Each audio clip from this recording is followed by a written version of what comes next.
Has llegado a un lugar donde la oscuridad nunca duerme, donde las sombras nunca descansan. Has atracado en este puerto y ahora serás parte del viaje.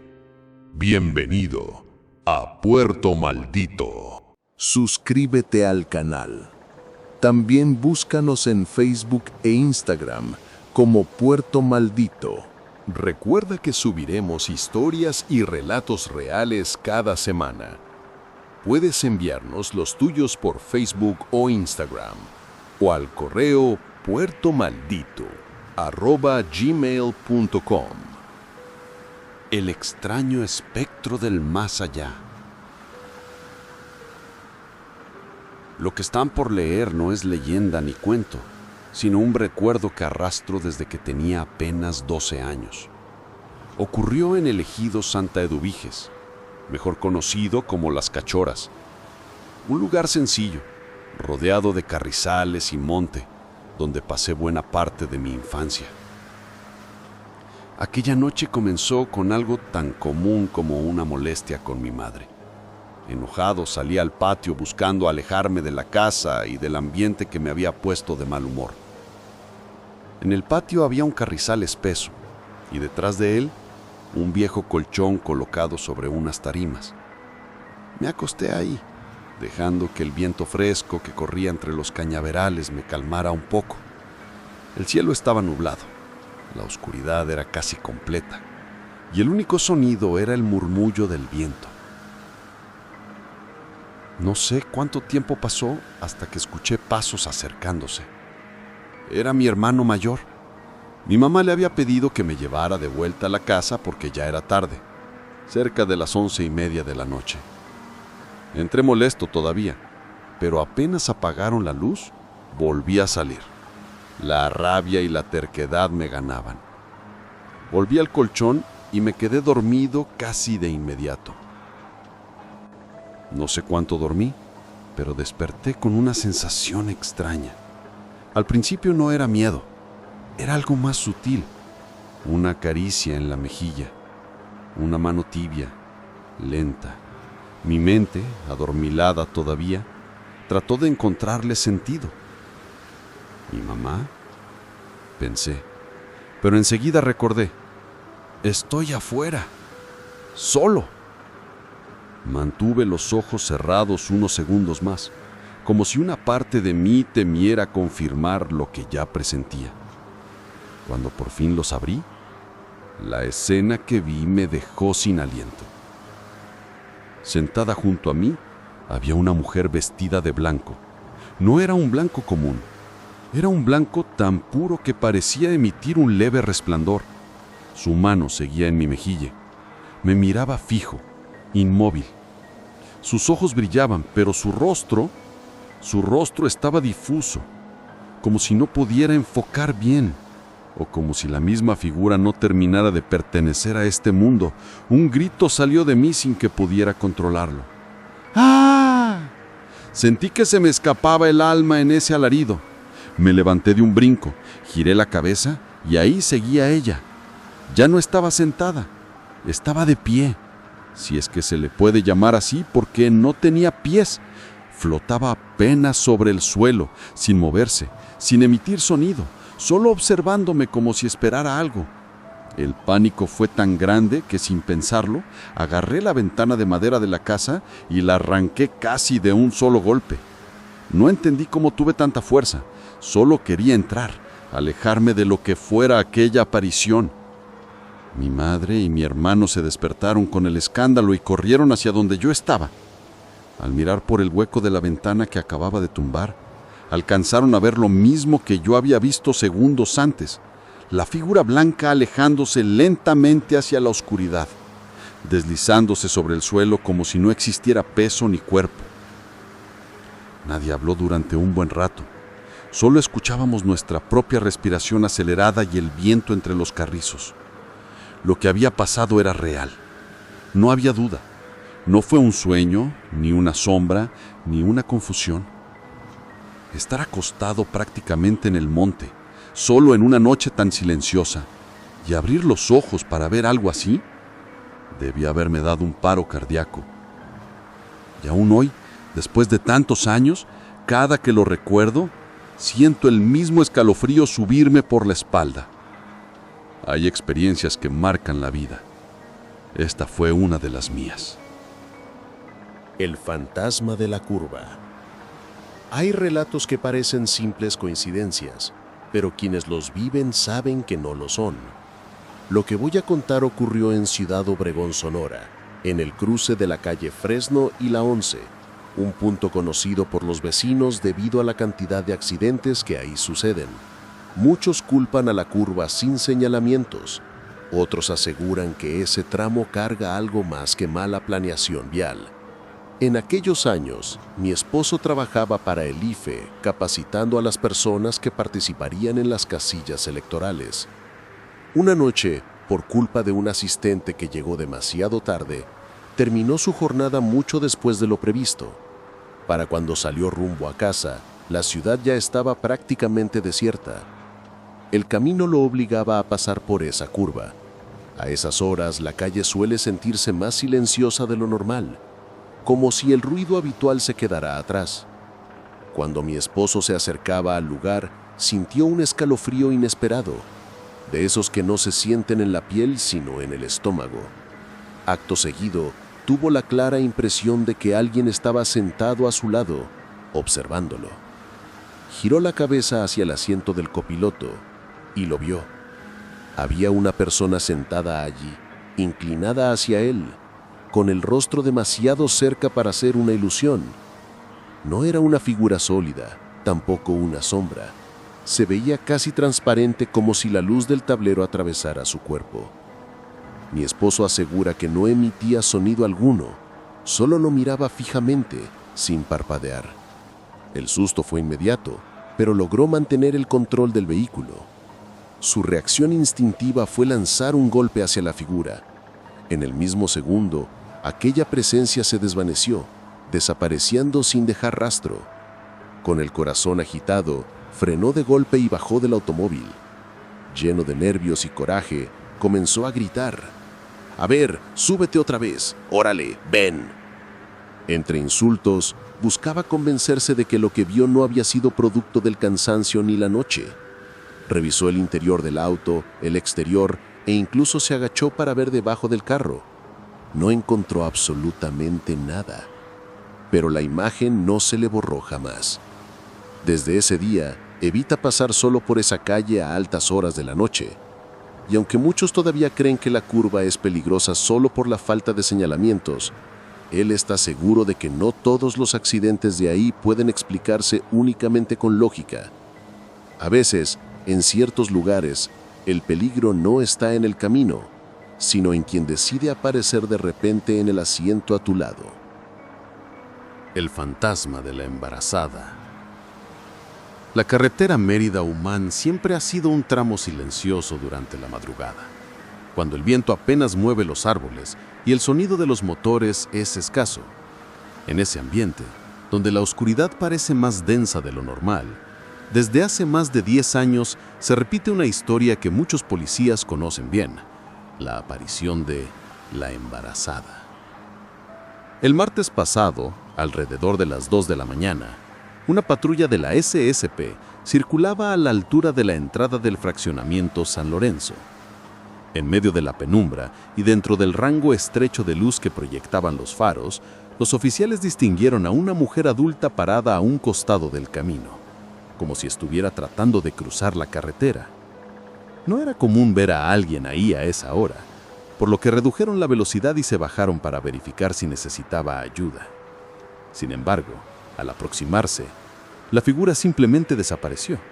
No corrió, no se escondió, no se ocultó tras un árbol o una reja. Simplemente dejó de estar allí. Uno de los agentes cruzó al otro lado de la carretera para revisar la zona. Alumbró la maleza, caminó hasta la entrada del fraccionamiento y escaneó la oscuridad buscando cualquier indicio de que alguien hubiera estado ahí. No encontró nada. Cuando regresó a la patrulla, su compañero le comentó con calma que no era la primera vez que tenían ese tipo de encuentros en ese tramo y que varios oficiales ya habían reportado lo mismo. En Humán, Todos conocen la historia que se asocia a estas apariciones.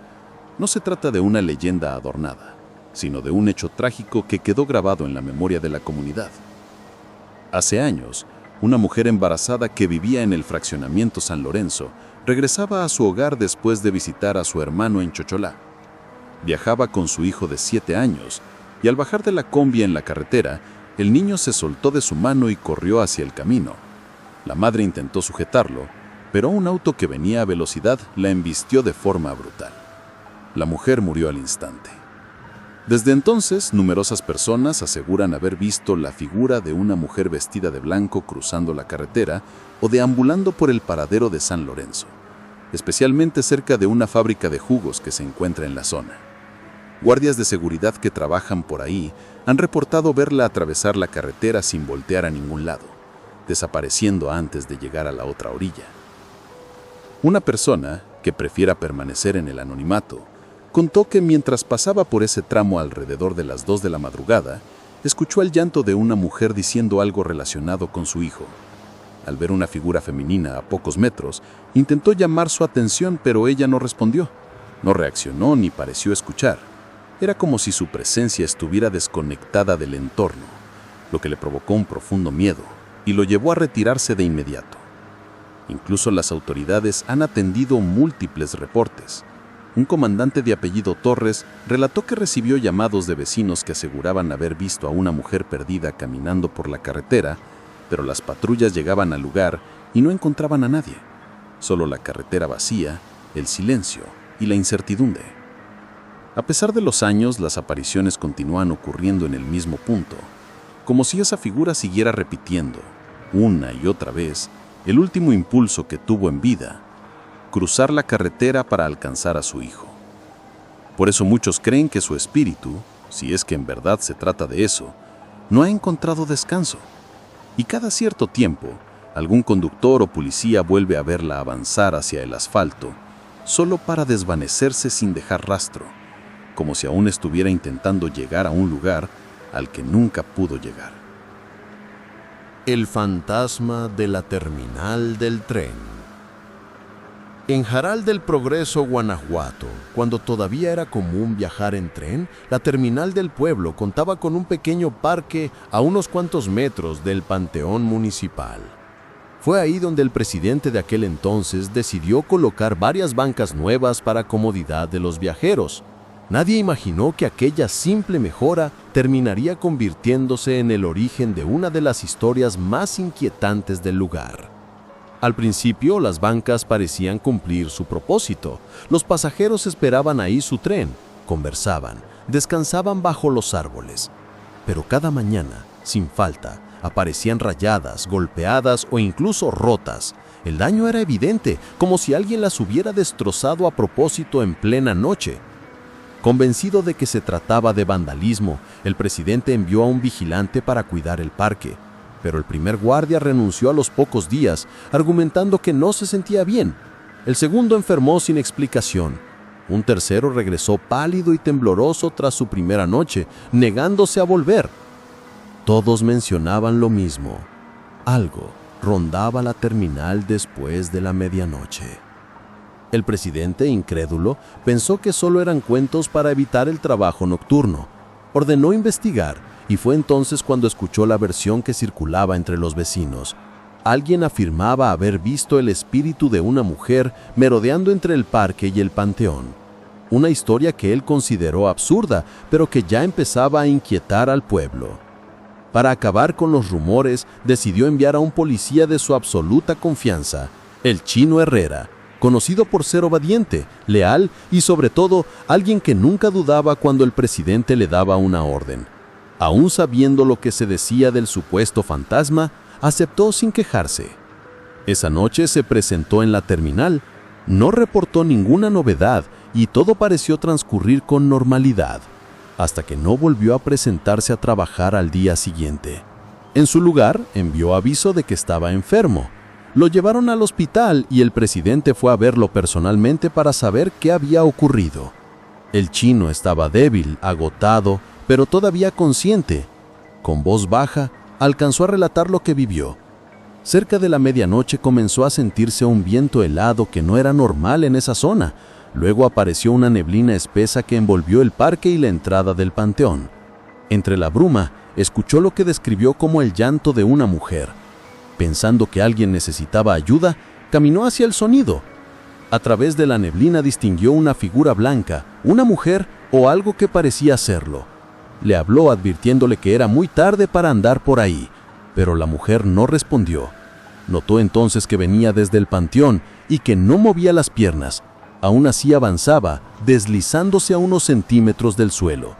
Cuando estuvo más cerca, el policía se dio cuenta de que no podía ver su rostro, solo un par de ojos encendidos en rojo intenso que parecían brillar por sí mismos. Antes de que pudiera reaccionar, la figura se lanzó hacia él, sintió un impacto frío y perdió la conciencia. Esas fueron sus últimas palabras. El chino Herrera murió esa misma noche, asegurando que todo lo que contó era verdad. Desde entonces, nadie quiso volver a cuidar las bancas de la terminal. Con el tiempo dejaron de colocarse y el parque quedó casi abandonado. Pero hasta hoy, hay quienes afirman que en noches de viento y neblina puede escucharse el llanto de una mujer a lo lejos proveniente de la zona del panteón, y que algunos todavía alcanzan a ver aquella figura blanca que sigue penando entre la terminal y los muertos. El fantasma del anciano que espantó a 2 policías. Dicen que los policías, por la naturaleza de su trabajo, están más expuestos que nadie a encontrarse con lo desconocido. Rondines en caminos solitarios, vigilancia en predios abandonados, búsquedas en el monte durante la madrugada. Lugares donde, según cuentan, lo sobrenatural se siente más cerca. Esta historia es un ejemplo claro de eso. Años antes de ingresar a la policía estatal, un agente trabajaba como policía municipal en Ciudad Obregón. Fue allí donde, según relata, tuvo su primer encuentro con algo que hasta hoy no ha logrado explicarse. Una noche, recibimos el reporte de un niño extraviado en el monte. Eran como las 11 cuando nos mandaron a buscarlo. Me tocó ir con otro compañero. Nos internamos casi 3 horas, alumbrando entre la maleza, siguiendo huellas, ramas rotas, lo típico. Pero desde el principio hubo algo raro en el ambiente. No sabíamos qué era, solo que nos hacía sentir observados. Mientras avanzaban, los 2 comenzaron a detectar señales que no encajaban con los sonidos del campo. Pasos lentos detrás de ellos, respiraciones muy cerca, como si alguien estuviera apenas a unos metros escondido entre los mezquites. En un momento ambos sintieron claramente la presencia de alguien parado frente a ellos, silencioso, inmóvil, como una sombra humana recortada entre los árboles. No era un animal. No era una ilusión causada por el cansancio. Los 2 lo vieron. Yo crecí en el campo, explicó. Estoy acostumbrado a dormir en el monte. Conozco los ruidos de los animales, el viento en las ramas, las sombras que parecen figuras humanas. Uno aprende a distinguir lo natural de lo que no lo es. Pero eso no era normal. Su compañero, que caminaba un poco adelante, se sobresaltó de repente. Sintió que alguien lo tocó del brazo, como si una mano fría se hubiera posado sobre él. Cuando alumbraron con la lámpara, vieron una marca delgada similar a un rasguño. Nadie había pasado junto a él. Nadie más estaba ahí. Lo que fuera que estaba con nosotros transmitía una vibra muy pesada. Se sentía enojo o desesperación, no sé. Era como si quisiera comunicarse, como si necesitara algo. A pesar del ambiente inquietante, continuaron la búsqueda hasta que llegó la noticia. El niño había sido encontrado sano, pero en otro punto del monte muy lejos de donde ellos habían recorrido. Con alivio, regresaron a la base, aunque ambos quedaron con la sensación de haber vivido algo que escapaba a cualquier explicación lógica. Días después, el agente le contó lo ocurrido a su papá y su abuelo. Ambos hombres de campo le dijeron que en ciertos lugares del monte hay energías que no deben ser perturbadas, zonas donde, según las creencias, es mejor entrar con permiso. Pero ni siquiera eso daba sentido completo al incidente, pues esas tierras son trabajadas todos los días por campesinos sin problema alguno. Un mes después llegó la pieza que dio forma al puzzle, aunque lejos de tranquilizarlos les provocó un escalofrío. Otro policía comentó que años atrás, un anciano había muerto justamente en ese mismo sector del monte. Era un hombre de avanzada edad que al parecer se cayó y se lesionó. Estaba solo, nadie escuchó sus gritos. Pasó la noche en completo frío, sin poder levantarse ni pedir ayuda. Lo encontraron muerto por hipotermia. Cuando me contaron eso, dijo el agente, todo encajó. No nos espantó un demonio, ni un animal, ni nuestra imaginación. Lo que sentimos, lo que vimos pudo haber sido el alma de ese viejito. Tal vez aún está atrapado ahí, repitiendo la misma noche en que murió, buscando ayuda que nunca llegó. Desde entonces, cada que pasa por esa zona, el policía recuerda aquella figura quieta entre los árboles, la respiración que parecía salir de la oscuridad y la marca en el brazo de su compañero. No busca darle una explicación fantástica, solo asume que algunas tragedias dejan huellas tan fuertes que permanecen en los lugares donde ocurrieron. Hay espíritus que no buscan asustar, solo esperan ser escuchados. Según él, el anciano sigue ahí, todavía pidiendo auxilio en silencio. El fantasma del Cerro del Lobo. Desde hace décadas, en el Cerro del Lobo, una zona de preservación ecológica conocida también como el Parque Ecológico de Santa Apolonia, en Pachuca de Soto, Hidalgo, circula una historia que muchos habitantes consideran más un hecho recurrente que una simple leyenda. Se trata de la aparición de una mujer vestida de blanco, visible únicamente durante las noches de luna llena, cuando la luz plateada cae sobre las faldas del cerro. Las primeras narraciones vinieron de mujeres que afirmaban haberla encontrado en momentos en que el camino se volvía peligroso.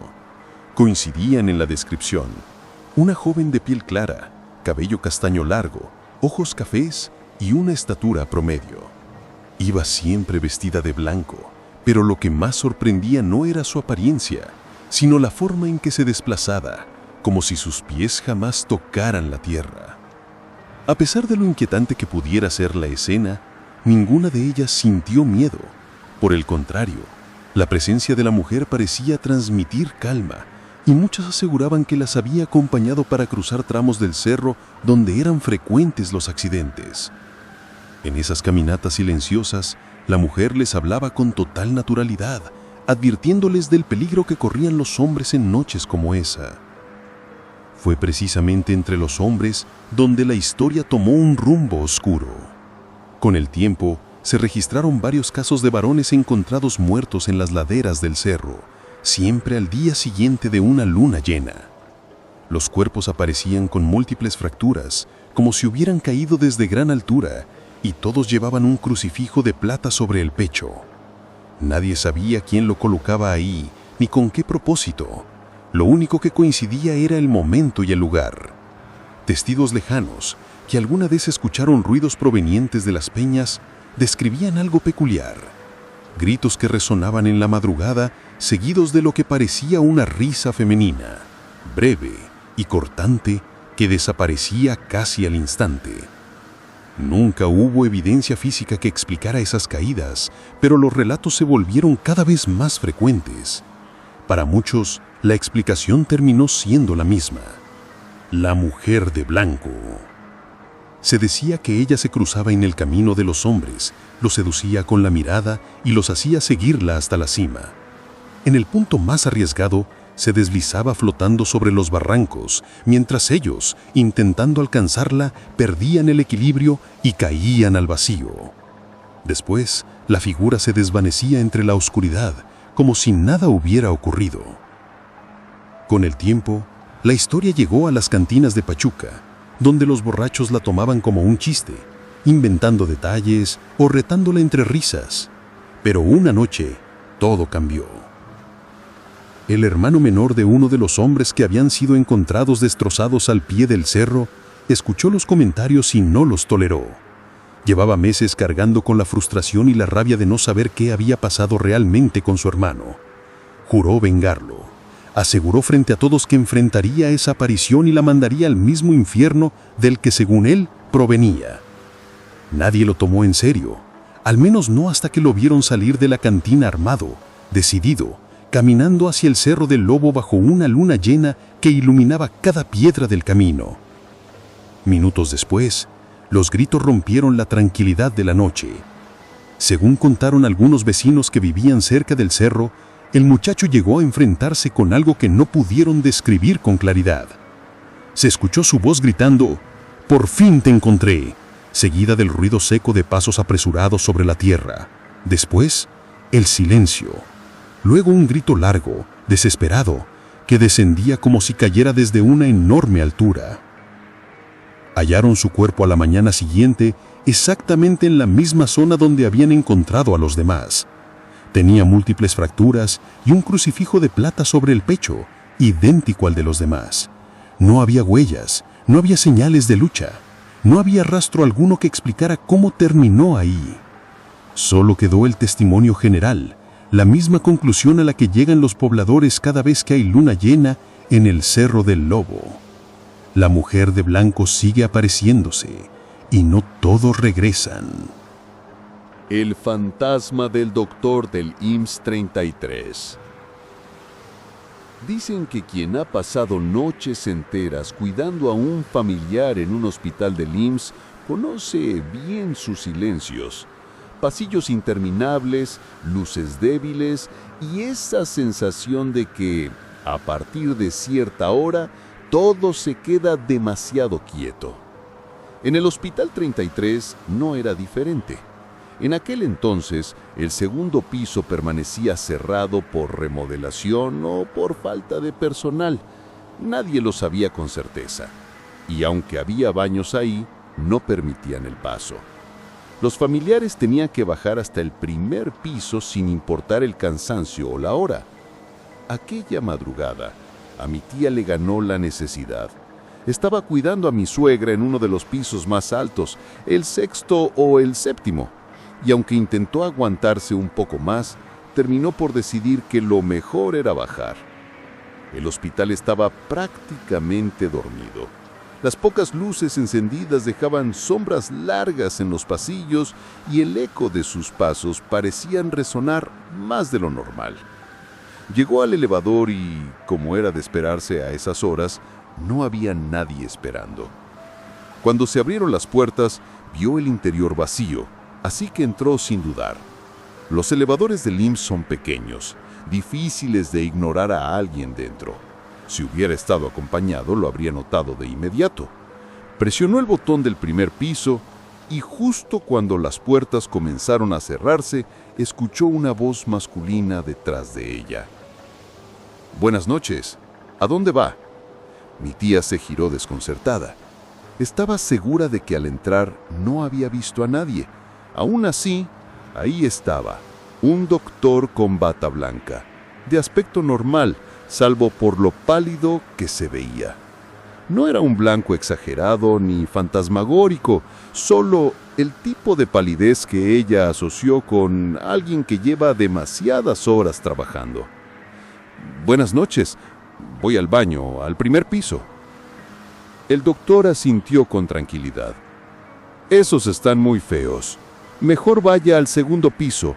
Ahí casi no hay gente y están más limpios». Ella sonrió con cortesía, aunque por dentro pensó que ni loca se bajaría en el segundo piso. Ese lugar estaba siempre solo, oscuro y clausurado. Llegaron al tercer piso. El doctor bajó y antes de que las puertas se cerraran, se asomó y le dijo: «Bájese en el piso que sigue. Le digo que están más limpios». Ella volvió a sentir, pero mantuvo su decisión.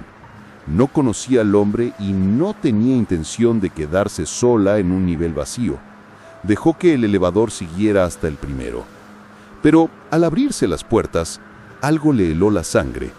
Ahí, justo al lado del elevador, estaba el mismo doctor. No parecía agitado, no parecía haber corrido, ni tenía sentido que él hubiese llegado antes. Si iba al primer piso, habría bajado directamente sin detenerse en el tercero, y aún así habría sido casi imposible que la alcanzara en tan poco tiempo. Los segundos que tarda un elevador del tercero al primero simplemente no daban para eso. El doctor la miró con total naturalidad y le señaló un pasillo. «Mire, allá están los baños». Ella apenas pudo agradecerle. Algo en su voz sonaba normal, humana, pero algo en la situación no encajaba. En cuanto el doctor se alejó, mi tía notó que un guardia de seguridad no le quitaba la mirada. El hombre se acercó intrigado. «Oiga, señora, ¿con quién habla?» «Con el doctor», respondió ella, mirando hacia el pasillo donde se había ido. «Con este doctor que...» Se quedó callada. El pasillo estaba vacío. El guardia frunció el ceño. «¿Cómo era?» Mi tía dio una descripción sencilla. Bata blanca, delgado, muy pálido, serio. Nada fuera de lo común. Pero el guardia abrió los ojos como si hubiera escuchado algo que llevaba tiempo esperando confirmar. «Ah, mire», dijo en voz baja, «con que también habla. Ese doctor es un muertito. Se aparece en las madrugadas, pero nunca antes había sabido que conversara con alguien». A mi tía le recorrió un escalofrío tan fuerte que le temblaron las manos. No era que el doctor le hubiera dado una mala impresión. De hecho, la había tratado con cortesía. El miedo vino después, cuando comprendió que todo el tiempo había estado hablando con alguien que no estaba vivo. Desde aquella noche, cuando le tocaban los turnos de guardia, prefería esperar a alguien más antes de bajar. Si podía, evitaba el elevador. Si no, bajaba las escaleras. Nunca volvió a ver al doctor. En ese hospital también se cuenta sobre la aparición de una enfermera que recorre los pasillos, pero a ella nunca le tocó verla. Lo que sí recuerda con absoluta claridad es la sensación que tuvo aquella madrugada, la certeza inexplicable de haber compartido un elevador con un hombre que ya no pertenecía a este mundo. Los fantasmas de la Casa Isaola. En San Carlos, Nuevo Guaymas, Sonora, existe una telesecundaria que antes fue conocida como la Casa Isaola, un edificio antiguo cuya historia se ha llenado de relatos inquietantes que, con el paso de los años, se repiten entre policías, maestros y trabajadores del plantel. No son historias adornadas ni versiones exageradas. Son experiencias contadas casi siempre con la misma seriedad y el mismo gesto de quien prefiere no recordar demasiado. Uno de los fenómenos más comunes lo vivían los policías que resguardaban el lugar por las noches. Muchos coincidían en que, durante sus rondines, se les acercaba una señora mayor, delgada y amable, que iniciaba conversación con ellos como si ya los conociera. Les decía con naturalidad que vivía en el segundo piso de la escuela, y a veces se quedaba con ellos varios minutos, incluso fumaba a su lado. Su trato era tan normal que nadie sospechaba nada, hasta que de pronto la mujer se despedía, caminaba unos pasos y desaparecía en la oscuridad del patio. Lo inquietante venía después. Al querer buscarla para asegurarse de que estuviera bien, los policías recordaban que el segundo piso estaba cerrado con llave. La aula donde la señora decía vivir funcionaba como almacén, y no solo permanecía cerrada, el acceso a la escalera también estaba completamente asegurado, sin manera de que alguien pudiera subir sin forzar candados o puertas. A pesar de esto, la anciana aparecía y desaparecía sin dejar rastro. No era el único fenómeno que reportaban.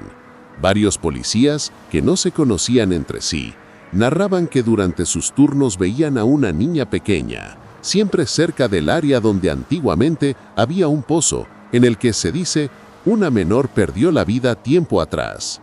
La niña se acercaba tímida, con los brazos cruzados sobre el pecho, y les pedía una chamarra, diciendo que tenía mucho frío. Los guardias, conmovidos, buscaban algo para cubrirla, pero al voltear de nuevo, la niña ya no estaba. Nunca corría, nunca hacía ruido al irse, simplemente dejaba de estar ahí. Un amigo cercano vivió su propia experiencia, cuando, ya funcionando como telesecundaria, fue a realizar servicio técnico de computadoras durante un par de días. Su padre maestro en ese plantel le había conseguido la oportunidad. Él asegura que, mientras revisaba una PC, el equipo se reinició y la pantalla quedó completamente negra. En ese breve reflejo, alcanzó a ver, con absoluta claridad, la silueta de una niña parada en la entrada del aula, mirándolo en silencio. Volteó pero no había nadie, como tampoco había gente en el plantel. Fue tan nítido que no dudó de lo que había visto. Pero lo que realmente lo inquietó ocurrió minutos después. Sobre el escritorio tenía una memoria USB que estaba usando para su trabajo. Estaba frente a él, inmóvil.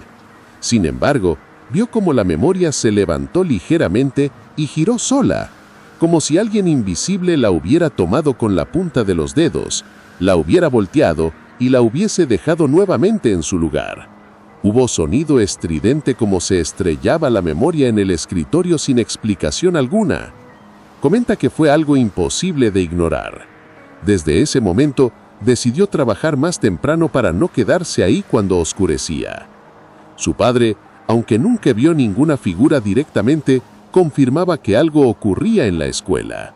Contaba que en las mañanas solía encontrar los mesabancos movidos, algunos volteados y sillas en lugares donde él sabía que no las había dejado.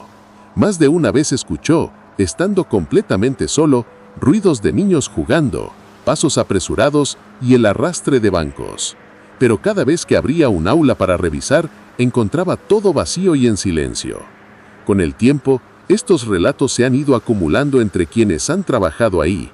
No buscan impresionar a nadie. Tampoco tratan de construir leyendas urbanas. Son simples testimonios de personas que aseguran haber visto lo que vieron, desde policías acostumbrados a la noche hasta maestros que solo querían empezar su jornada. Y así, entre pasillos desolados, aulas que guardan silencios extraños y voces que parecen pertenecer a otra época, la antigua casa Isaola se ha ganado la reputación de ser un lugar donde los que ya no están todavía se dejan ver. Puerto Maldito.